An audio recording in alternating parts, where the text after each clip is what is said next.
tend to only see minstrelsy, and not a culture so rich that within our hieroglyphs still exist the keys to life's mysteries. They don't see lovers of music, of art, of words.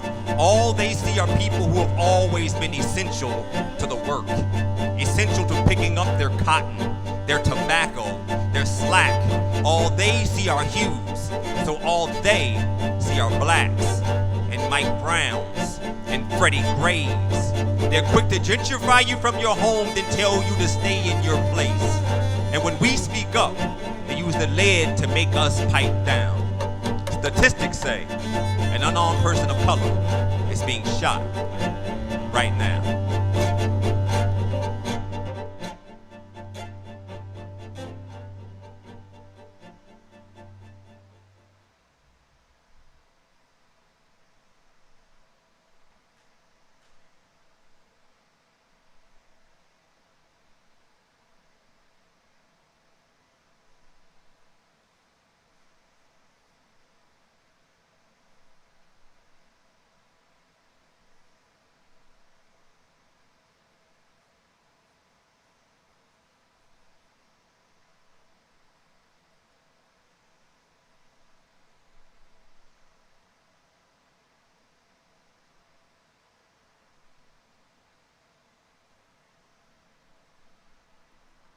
What's clear is that when your wife meets you at the door in her robe, tears in her eyes as you're about to hit the road, and says, "Be careful, dear," it's because she knows you're being hunted, being stalked day and night.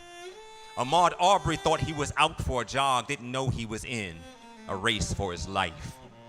Because in this life, they don't know what it feels like to grip the steering wheel with all your might when you see those blue lights ride up in your rear view. Because although you've done nothing wrong, you know they won't hear you and you might not ever be going home. That's why we try not to go off, because we know what's going on. We become dash cam, video, headline, poem. We become say her name, never again, hashtag, mourned. We're tired of being shot in the street, shot in our homes, shot in our sleep, shot on our lawns, shot by police, hands up, empty palms. We're tired of singing funeral songs and reciting funeral songs. We're tired, and we don't know how better to explain this to you. And to be honest, we're tired of trying to explain it through statistics, through ballistics, through Hue, through history, through injustice, both old and new. We're sick and tired of being sick and tired. Fannie Lou Hamer spoke the truth. We're tired of watching our elderly bury our youth. We're tired of feeling hopeless, tired of Brian Kemp disenfranchising black voters. I'm tired because Oluwatoyin died while I wrote this. I'm tired because Rayshard Brooks died while I wrote this. I'm so tired I forgot to mention Breonna Taylor's name, and you're so tired you probably forgot to notice. Tired, but committed to the fight, come whatever. Because the same prism that was used to break the light apart can be reversed and used to bring the light back together. We are the light. Let's come back together. We are the light. We are in this fight together. We are the light. We're in this life together. We are the light. We are the light. We are the light.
The word human, Hue+Men, exists in a duality.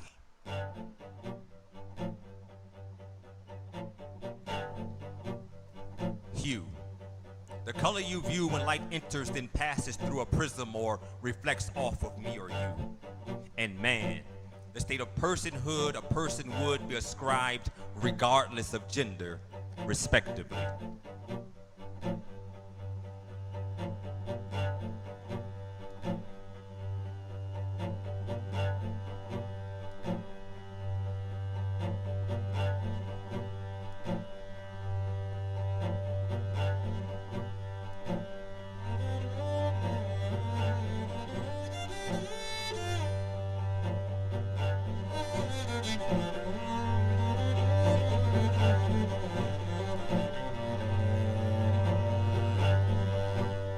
They see we.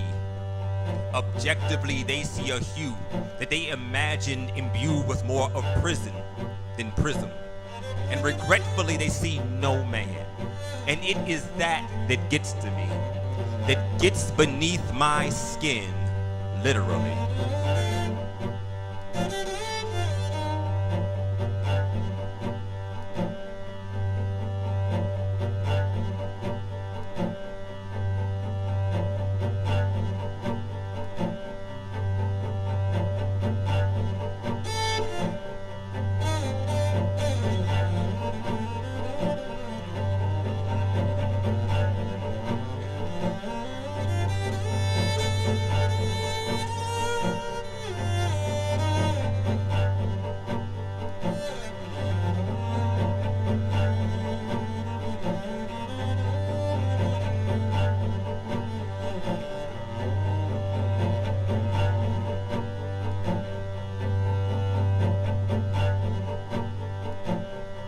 That like prisons and like prisms lead to the differences and divisions that allow some to subtract lives. And in addition, where a friend might describe you as fit, others will only ever say that you fit the description.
They see convict, not a woman or man of conviction.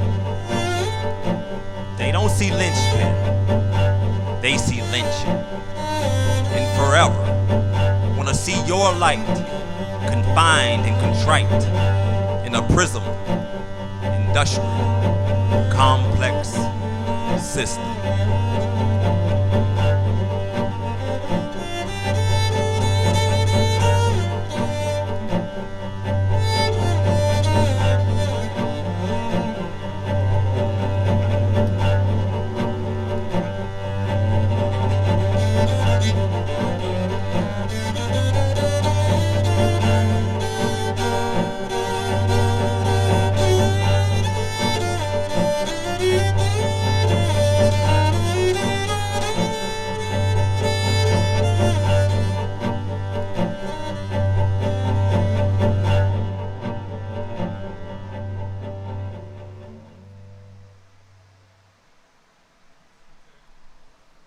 They never see the anointed you, just the lawyer appointed you. Only your flaws are ever pointed to, and even those are seen skewed through a funhouse mirror's point of view.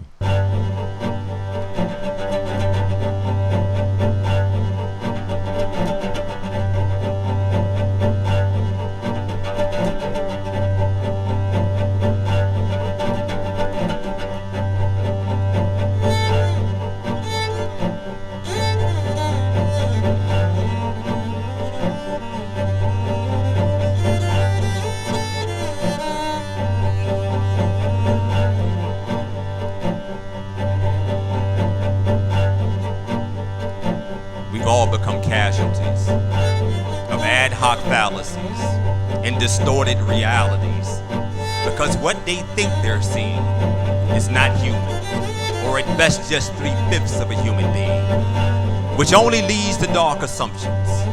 But to quote Ayodele Heath, I ain't never been 3/5 of nothing.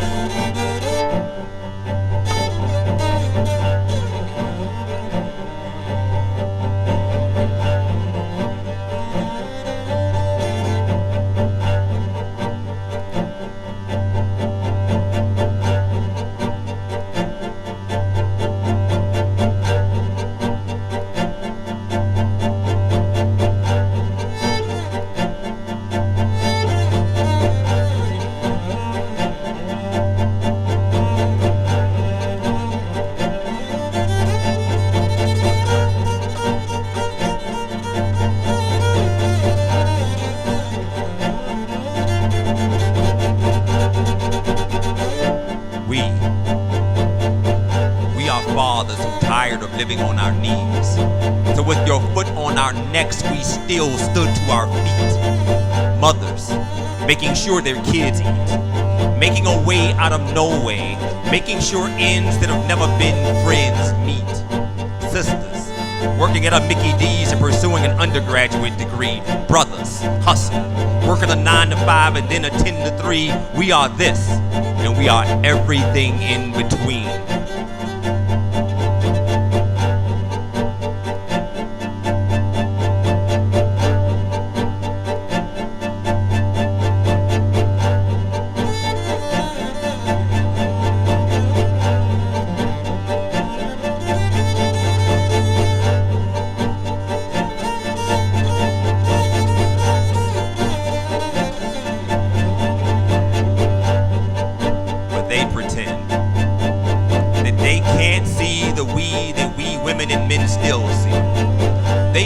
To only see minstrelsy, and not a culture so rich that within our hieroglyphs still exist the keys to life's mysteries.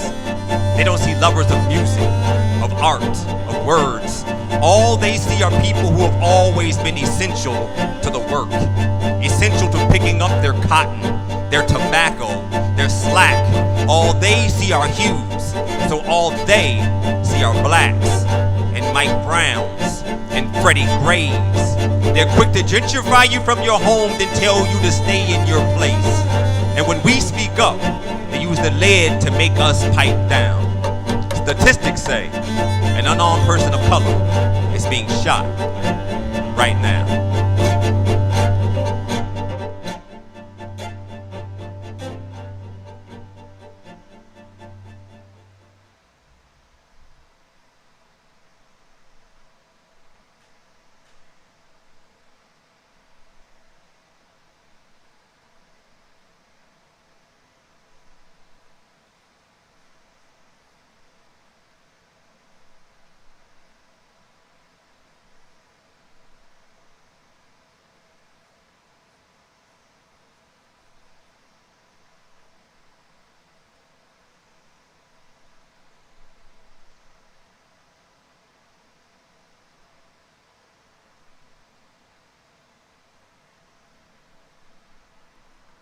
What's clear is that when your wife meets you at the door in her robe, tears in her eyes as you're about to hit the road, and says, "Be careful, dear," it's because she knows you're being hunted, being stalked day and night.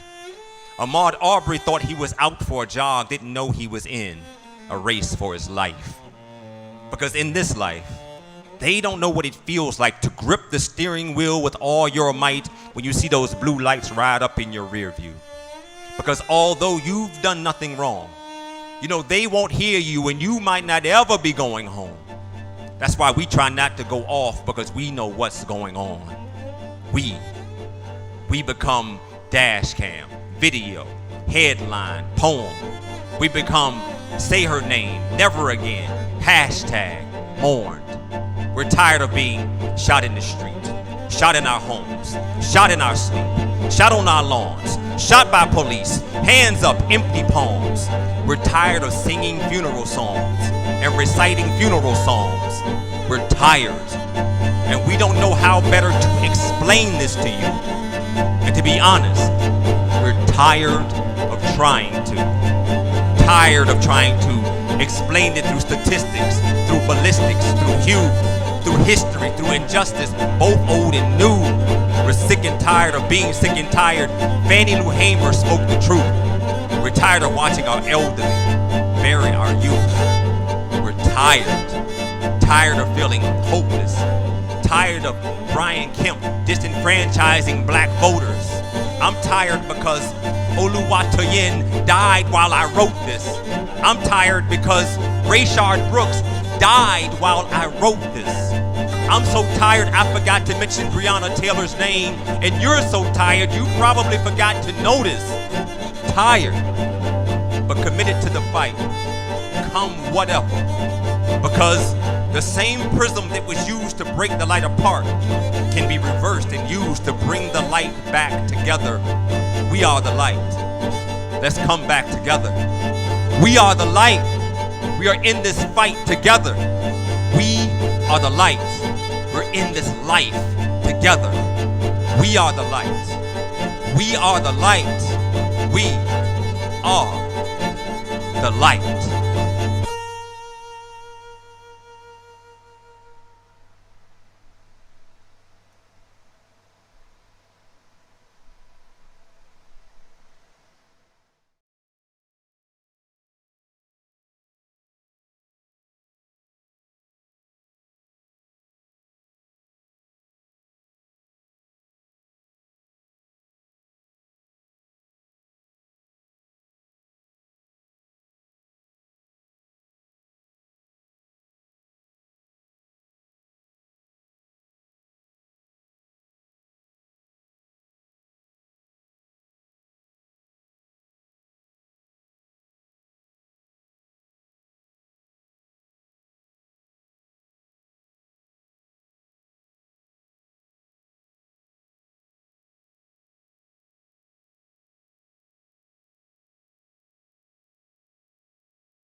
Welcome, welcome, welcome to the Hue+Men Round of applause. After Talk. Thank After y'all so Talk. much for joining us. Talk It was back, talk our distinct pleasure to present this today, and welcome to the Talk Back.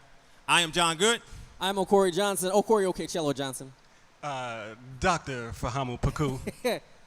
My name is Marina Sky Williams, also known as Set by Sky.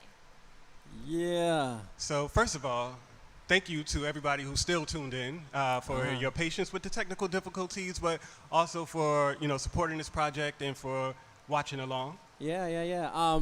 I think it would be interesting maybe to kind of give you a little bit of background about how this project came into fruition and the people who were involved in bringing it kind of to you. I think this started about a month ago. Maybe a little more. A little more. Right after than a Ahmaud month. Arbery's Right death. after Ahmaud Arbery. It was on a conversation that you and I had about we needed to do something. Yeah. We were feeling it as people. We were feeling it as black men. And we needed to have an opportunity to say something. I think originally I reached out to you, and I wanted to have some imagery to a song that I wrote. Mm-hmm. But in that conversation, we realized that we didn't want to add to the trauma. That's exactly right. Yeah, we Yeah. wanted to do something that would feel more generative, something that would feel more hopeful, something that would feel more affirming. Yeah. I guess, and so out of that conversation, you started brainstorming. Yeah. And I think you were kind of point on this one. You were definitely Magic Johnson on this team. And started bringing folks to the table. Well, yeah, I mean, I think as we, collectively as artists in the city, we have this network, amongst one another, where we're all artists whose works complement each other in some form or fashion, right? And so it almost just felt natural, like it wasn't even, really was Magic Johnson on the no look pass, you know what I'm saying, to Jon Goode, and then, when we start thinking about this as more of a production, I couldn't figure out another way or a better way to do it than to bring in Set by Sky. Yeah. And so, then we brought in Massive and the Classic Film Studios team. Bet. Yeah, that's And then technology. And and technology, then, yeah. Who made all that happen? So I think maybe it might be a reasonable thing to discuss the title and to see how that is connected to what we were trying to express in the piece. So since you were kind of the wordsmith on the entendre, can you talk with us a little bit about that? Yeah, at the core of this project, and I think at the core of a lot of the argument, the frustration, the angst that a lot of people are feeling is really the acknowledgement that, by and large, people don't see black people's humanity, right? And in the erasure, in the dismissal, in the ignoring of that humanity, you get all of these atrocities against our bodies, right? If you saw somebody, if you had a kind of human compassion for another person, you wouldn't do the type of things to them that get done to us, right? And I think so much of our culture, history, all of these things have contributed to this lack of humanity in the way that people see and experience black people. And so in one of our earlier conversations, we started talking a little bit about this, about the lack of humanity in the gaze of the broader world, specifically for black people, especially for black men. And out of that conversation, the three of us started kicking around ideas and imagery that helped us to kind of frame what we wanted to put together. And I think you took the first stab, Jon, at kind of pulling it all together in a draft. And can you kind of talk with us a little bit about kind of the emotions and the ideas that were in that first draft of what you were trying to communicate? Yeah, I think in the first draft, what I'm trying to do is, ironically touch on our humanity in so much as we're not monolithic. We are a diverse and varied people. And there's this impression that the media often gives that in order for us to be truly to get justice, we have to be saints. We have to have done nothing wrong ever in our lives for us to be seen as people worthy of, defending and of justice. So in the poem, I wanted to paint us kind of with a broad stroke of who we are, and then say in this painting, see our humanity and understand that we're tired, so exhausted with this conversation of trying to convince you that we're human. Like, we've been human from the first. We've been human since you called us to only 3/5 of a human being. We've been here, and we want to, step forward and exert ourselves even more. Even more than Dr. King and Malcolm X. I mean, all these voices that have come before us, now our voices are just being amplified through tragedy after tragedy after tragedy. And I wanted the piece to catch the tragedy, catch the triumph, and at the end, be a bit of a celebration of us as the light to go forward. And definitely, like, to throw, a dish to, Okorie, I think, one of the things that we kind of talked about when we began conceiving of this project is the way that you approach your craft, your playing, your music as these meditations, as these prayers, right? And so there's this prayer that underscores this entire conversation. It's like the spiritual foundation for the entire piece, and you kind of came with a concept already for how you were going to, engage. I think the idea of a prayer to begin this conversation, really a conversation between the three of us as black men, but in some ways a conversation, I don't want to say just with a white world, a white supremacist, racist world that is oppressing and destroying black bodies. That wasn't solely the focus of the conversation. In some ways, for me, this was a conversation with God. This was a prayer with God. This was, on the musical end, this was a frustration. This was a lamentation. This was a questioning. This was an assertion. And all of those emotions bounced back and forth off of each other. I think since I'm not necessarily contributing with words or particularly with imagery, for me it was really important for the music to have a frenetic, confused, thoughtful, prayerful energy, which I think is where so many of us are, right? I mean, I think we're definitely dealing with the trauma on repeat, on TV, on social media. But at the same time, for those of us who have relationships and families and investments and commitments, we have to find ways of being whole and productive and even spiritual. And so the music needed to have all of that for me, and some of those things don't seem to complement each other. So there's this kind of banging back and forth of those ideas.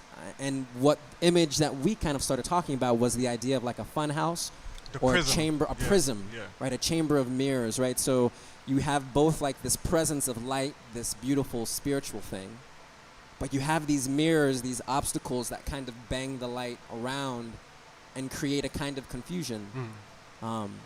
And it was your idea to have the music and the light and the imagery kind of boil to a fever pitch. And in some ways in my mind, I was imagining that the music, the light, the prayer was breaking the funhouse mirrors, and kind of the light was escaping. So that's kind of what was going on in my head as I was trying to build it, and I was trying to kind of match your movements, and I was trying to underscore your language, and trying to walk that fine line between anguish, pain, hope, spirituality, aspiration. At least those are the things that were at play in my mind. And I think in this time when people are marching in the streets and protesting, that the largest champion of black men is black women.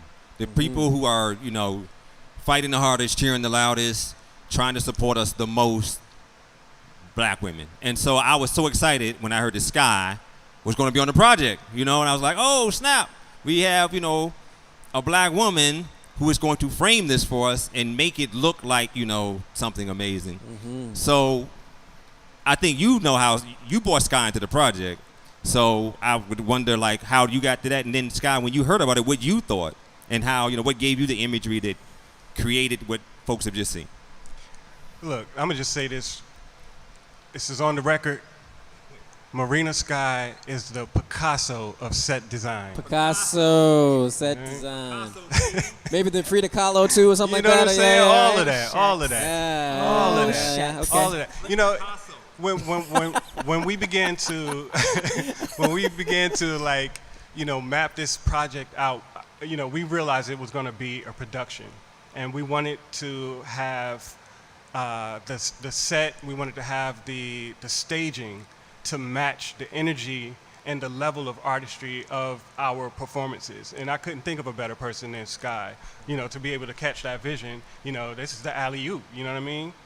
You got the dish, she got the alley-oop. I put it up. Sky was up there like 2 feet above the rim. Talk to us about how you slammed it down, Sky. Oh gosh, all this pressure.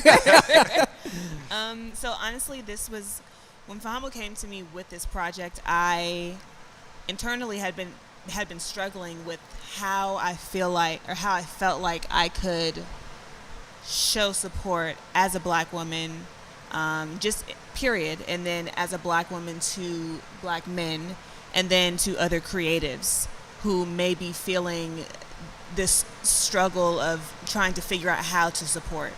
And so you came to me with this project, and it was literally like, it was perfect, the perfect timing.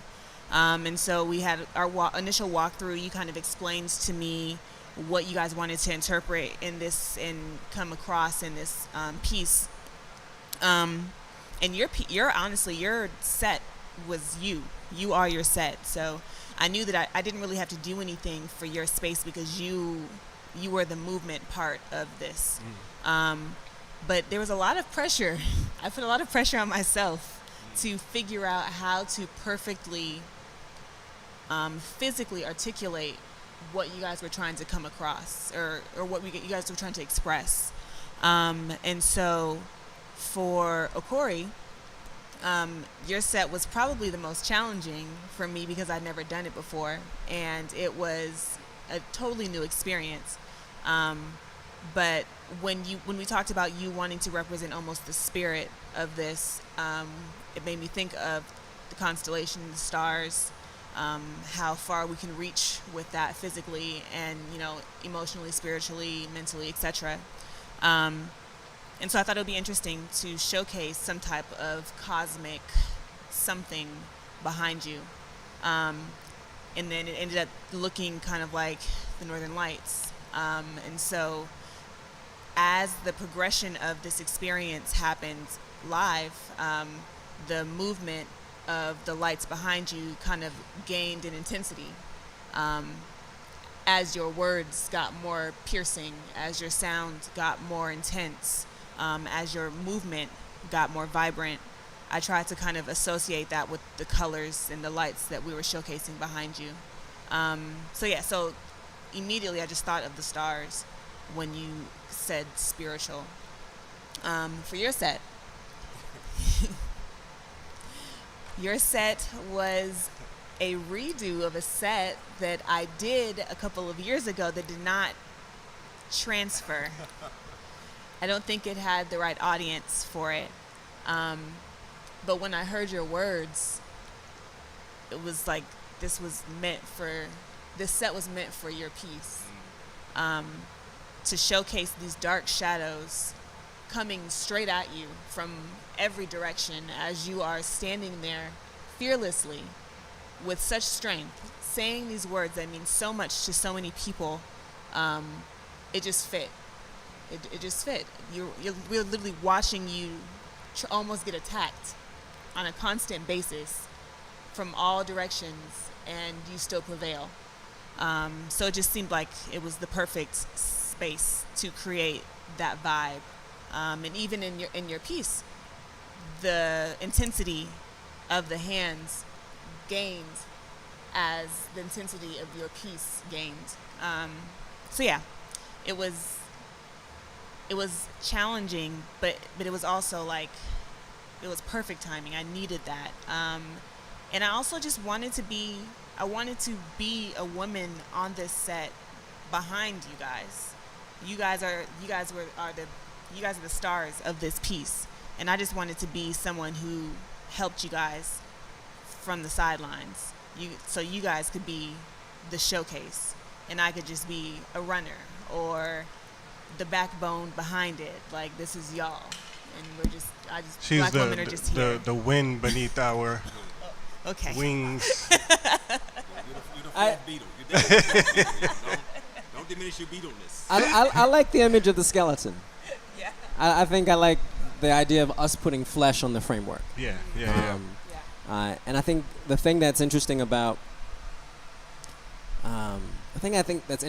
building a team, I think, is that you have a tendency sometimes to like pull from people who see the world exactly the way that you do, or kind of entering the world exactly the way that you do. I really enjoy Fahamu's company. I enjoy his thoughts. I enjoy Jon's company and his thoughts. I don't know you as well, and I think it was important for there to be another voice to kind of push back against the ideas and to challenge us in some ways, and to ask us to kind of think about what we're saying and how it's landing on a perspective that may not be identical to ours. And I think that's kind of the work of processing this, right? I think one of the things I'm struck by is that this is sad stuff that we even have to make the piece, right? Yeah, real talk. Yeah. It's really sad stuff. And I think perhaps individually the three of us have had to travel to some spaces that are uncomfortable. But the process of coming together with you all and with technology and with Massive has been a joyful one. Yeah.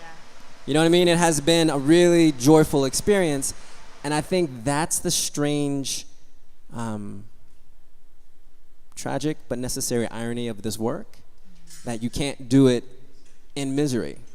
But you can't do it alone either. You can't do it alone, yeah. You know, and I think that becomes the most powerful expression of all of this together, right? You know, in these times as turbulent as they are, it's very easy for people to feel isolated and alone. You know what I mean? And you know, this coming together, this bridging of voices, this bridging of ideas and creative expression reminds us all, again, like the piece says, that we are human. We are all the same thing, right? And collectively, we can do all kinds of amazing feats. Yeah, I think, and for me, the rough part was when we began this poem, it was because of Ahmaud Arbery. And so much has happened since we began the poem that names and circumstances had to be added to the poem up until last week. Like every rehearsal was like new names. Right. Yeah. And I was like, it was just so, that was heartbreaking for me. Like to be like, I cannot, ignore, Toyin being killed in Florida. You can't ignore Rashard Brooks being killed here in Atlanta. And these have to now be added into a poem that really begins with Ahmaud Arbery. It was something. Yeah. Well, we don't want to hold y'all up. You know what I'm saying? And we got a little celebrating to do ourselves, right? Okay. Yeah. All right. Yeah. But thank everybody for tuning in. We will rebroadcast Hue+Men. It'll be on our social channels. Yeah. And maybe we can do this live on stage when they open the theaters back up. Should we do a roll call before we get out of here? Yeah, one time, man, we got to bring in the crew. Bring in the crew. Yeah. I mean, Okay. There are a lot of people who probably should come on up here. I mean, Yeah, we got some people who are running technical stuff, but I don't feel like we can close without at least having some people show their faces at least and introduce themselves. Y'all come on in. Come in real quick. Come on, these are the folks that were behind it. We couldn't have done it without you. Who are you? What did you do? My name is Technology, and where am I on the screen? I don't even know if I'm on the screen. Okay, yeah. I'm Technology. I press buttons. Yeah. All right. I'm the producer of the show. Thank y'all for being patient with us. We were getting everything situated on the stream. I love y'all. Peace and blessings. Hi. Hello. My name is Iman, and I was the hand. So I was giving out, all that dramatic effects and all that. So yeah. Sorry about that.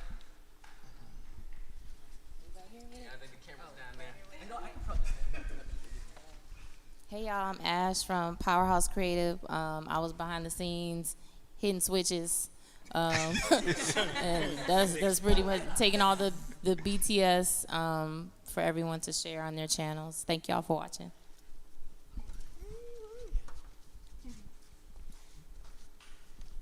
My name's Josh, and I was also.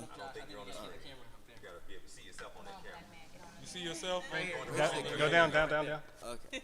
My name is Josh, and I was also doing the hands while my uncle was doing the poem. Yeah, nephew. My uncle was doing the poem. Yo, what's up, party people in the house? I'm a Massive the Victor. I was the lighting designer on this thing in the dimmer op, you know what I mean? And this is also Classic Film Studios. Bring yourself through here. And absolutely love to work with this dude. I just met this wonderful woman here. Amazing. Awesome. Big up, yo. Thank everybody for tuning in. Oh, we got. I was just gonna say, we would be remiss if we did not say thank you to Ramon. He's not. Oh yeah, here. Ramon. Yeah. Also, Classic Film Studios. Yes, Classic Film Studios. Amazing set designer. Awesome guy. I think he deliberately decided to be around for this, but we just had to say thank you to him too. And so I'm Okorie Johnson. Yes. On cello. Fahamu Pecou. Jon Goode. They want to know if they can get that poem? Oh, absolutely. It's on YouTube. You can get it. You can get it right there. It's on YouTube. They're streaming it right there. You can just watch it over and over again. There it is. Oh, and I guess we should say OK Cello at OK Cello for Facebook and Instagram and Twitter. At Fahamu Pecou, Fahamu Pecou on the Instagrams. Mm-hmm. Yeah, I'm Jon Jon _Goode GOODE on the gram. All right, y'all. I am Set by Sky, SETBY SKYE on everything. Yep, Massive the Victor, and also Classic Film Studios, Inc. All right.